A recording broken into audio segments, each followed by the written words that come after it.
676 centimeters in feet?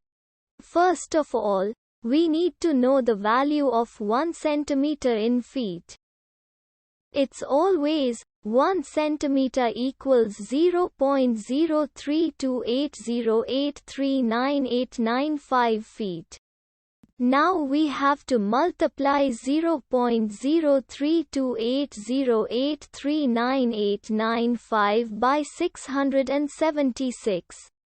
Therefore, 676 centimeters times 0.03280839895 feet equals 22.1784776902 feet. So, in other words, 676 centimeters equals 22.1784776902 feet. We hope you have enjoyed this video.